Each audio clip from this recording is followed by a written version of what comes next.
রেপিস্টরা তো বেশিরভাগ ছেলেই, তাই ছেলেদের কাছে আমি একটা প্রশ্নের উত্তর চাই। দেখুন, শারীরিক খিদে উত্তেজনা সেটা মহিলাদেরও রয়েছে।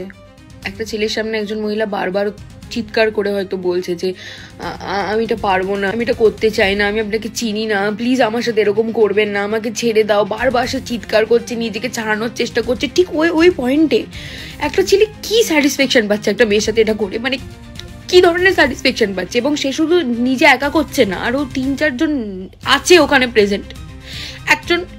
একজন মহিলাকে ওই 3-4 জনের সামনে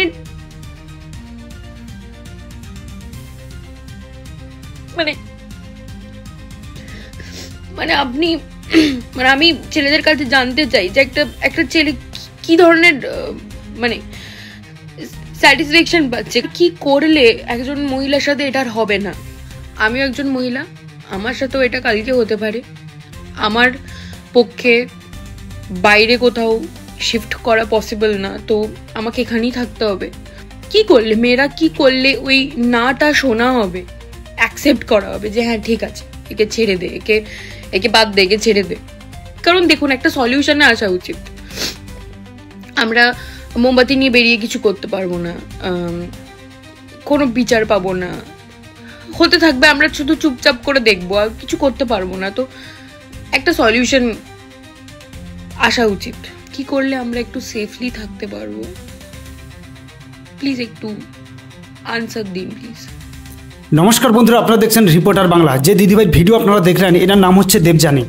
তো ইনি কিন্তু সোশ্যাল মিডিয়ায় খুব জনপ্রিয়। তো সেখান থেকে ভিডিওটা আমি পেয়েছি, ভিডিওটা প্রচুর পরিমাণে ভাইরাল হয়েছে, সেই ভিডিওটা আমি আপনাদের দেখালাম।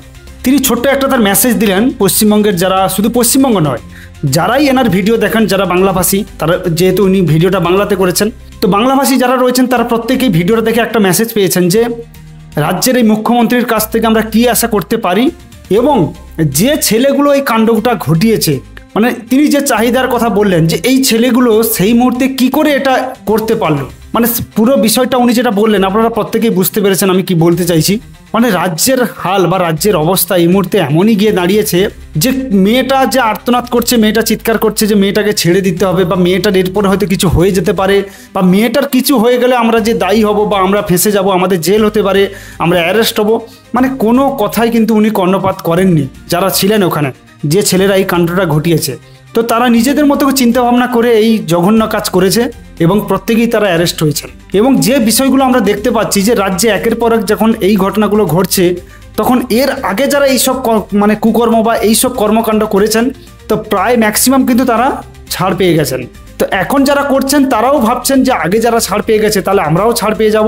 তো এইরকম চিন্তা ভাবনা করে কিন্তু এই গণ্ডগোলগুলো হয়। এবার কে দোষী কে দোষী নয় সেটা তো পরের বিষয়, সেটা তো আইন দেখছে, তারা তো তদন্ত করছে।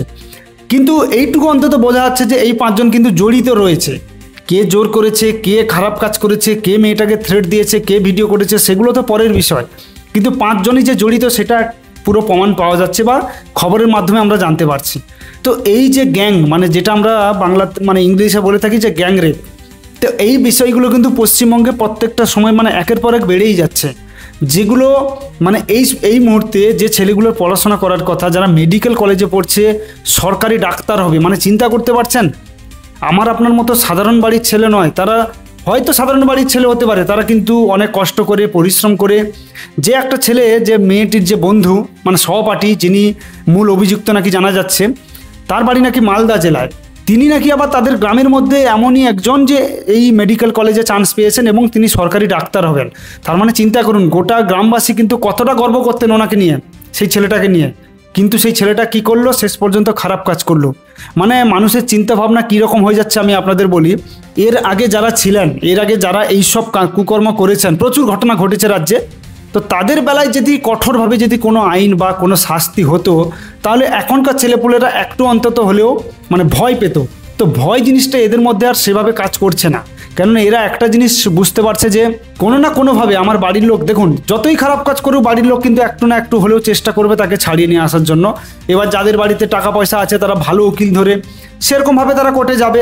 এখন বিচারের বিষয়, কে ছাড় পাবে কে পাবে না, ভালো উকিল হলে যে ছাড় পেয়ে যাবে, বা খারাপ উকিল হলে বা কম দামে বা যাদের বাড়িতে টাকা নেই তারা হলে যে ছাড় পাবে না, এরকম কোনো ব্যাপার নয়। কোর্ট পুরো বিষয়টা তারা তদন্ত করবে।